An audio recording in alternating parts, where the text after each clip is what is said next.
안녕하세요. 오늘도 알고 보는 성경 신약편 저와 함께 신약의 세계로 한번 빠져들 준비가 다들 되셨나요?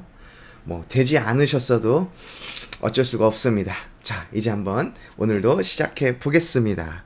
오늘은 무엇에 대해서 우리가 한번 이야기를 나눠볼 건가 하면은 사두개인들에 대해서 한번 이야기를 나눠볼게요. 사두개인, 성경에 아주 많이 등장하죠. 성경에서 자주 등장하는 사람들 중에 한 명이 또한 자주 등장하지는 않는데 그래도 우리에게 익숙한 사람들이 바로 사두개인들입니다. 자, 한번 볼게요. 사두개인들은 그 당시 유대인 중에서 가장 강력한 그룹이었어요. 왜냐면 이 사람들은 그 로마의 정치 세력과 함께 의탁해가지고 정치적인 힘도 굉장히 많이 가지고 있었던 상류층 사람들이 주로 이 사두개인들이었습니다. 그리고 아까 제가 자주 등장했다고 이렇게 말했다가 바꿨죠. 자주 등장하지는 않았습니다라고. 예, 복음서에서 우리가 알고 있는 것만큼 생각만큼 이렇게 자주 등장하진 않았어요. 바리새인들은 아주 굉장히 자주 등장했는데 그에 반해서 사두개인들은 많이 등장하지 않았습니다. 그거는 이제 바리새인들에 비해서 사두개인들은 조금 예수님이 볼 때 좀 양호한 사람들이었기 때문에 그런 것이었냐 하면 그건 또 아니에요. 사두개인들이 많이 안 나왔던 이유는 다른 것이 없어요. 뭐냐면은 바리새인들은 회당을 중심으로 이렇게 활동을 했어요. 회당은 여러 지역에 막 이렇게 나눠져서 분포되어 있었습니다. 갈릴리에도 있었고 아무튼 여기저기 막 있었는데, 자, 사두개인들은 어디서 활동했느냐? 예루살렘 성전에서 활동했어요. 그러니까 예수님은 주로 갈릴리를 중심으로 활동하셨기 때문에 갈릴리에는 예수님과 부딪힐 만한 사두개인들이 없었던 거죠. 그렇다 보니까 복음서에는 사두개인들이 많이 등장하지 않아요. 자, 사두개인들은 어디서 활동했기 때문에 바로 예루살렘에서 활동했기 때문입니다. 그리고 이 사두개인들은 자기가 이제 스스로 다윗이 임명한 대제사장 사독의 후예라고 생각했어요. 그래서 그 예루살렘 성전에 그 제사장직을 이렇게 쭉쭉쭉 하고 있는 사람들 대부분이 다 사두개인들입니다. 그리고 이 사두개인들에게 재밌는 특징이 또 있는데, 사두개인들은 토라만 인정했어요. 구약 성경에 다른 성경들을 인정하지 않고 토라만 인정했습니다. 그럼 토라가 무엇이냐? 토라는 창세기, 출애굽기, 레위기, 민수기, 신명기까지 해가지고 쉽게 말해서 모세오경이라고 그러죠. 모세가 기록한 이 5가지 성경, 창세기, 출애굽기, 레위기, 민수기, 신명기를 토라라고 불러요. 여러분 어디 가서 이제 모세오경 이렇게 해도 되지만 유식한 말로 모세오경 지금 토라를 말하는 것입니까? 이렇게 말하면 사람들이 굉장히 놀라실 거예요. 어쨌든 이 사람들은 토라만 인정했어요. 그렇다 보니까 역사서, 열왕기상하, 역대상하 이런 걸 인정하지 않았고, 선지서도 인정하지 않았고, 지혜문학, 시편이라든가 잠언 이런 지혜문학을 인정하지 않았어요. 그러다 보니까 어떤 일이 일어났느냐? 자, 토라에 등장하는 천사는 인정하지만 바벨론 포로 이후에 무성했던 천사나 귀신에 대한 신앙은 거부했어요.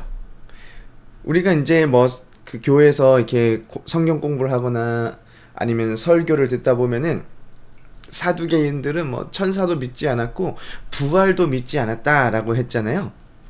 그 이유가 바로 여기 있어요. 토라를 보니까 창세기, 출애굽기, 레위기, 민수기, 신명기를 보니까 이 사두개인들이 왔을 때는 토라에는 부활이 없어요. 그러니까 이제 사두개인들이 믿음이 없어서 부활을 믿지 않았던 게 아니라 이들은 토라, 모세오경만 성경이라고 인정하고 딱 살아왔는데 그 모세오경에 보니까 부활이 없는 거예요. 그러면 자연스럽게 이들의 신앙에 있어서 부활은 존재하지 않아요. 그래서 사두개인들은 부활이 없다라고 주장한 것이에요. 그러니까 자기들이 이제 사두개인들이 부활이 없다라고 주장을 하니까 자연스럽게 누구의 부활까지 믿을 수가 없어요? 예수 그리스도의 부활도 믿을 수가 없는 거예요. 사두개인들은. 왜냐면 부활은 없거든요. 그래서 뭐 성경을 보면은 이제 마가복음 12장 18절 27절인데 여기 뭐 부활 논쟁이 나오죠.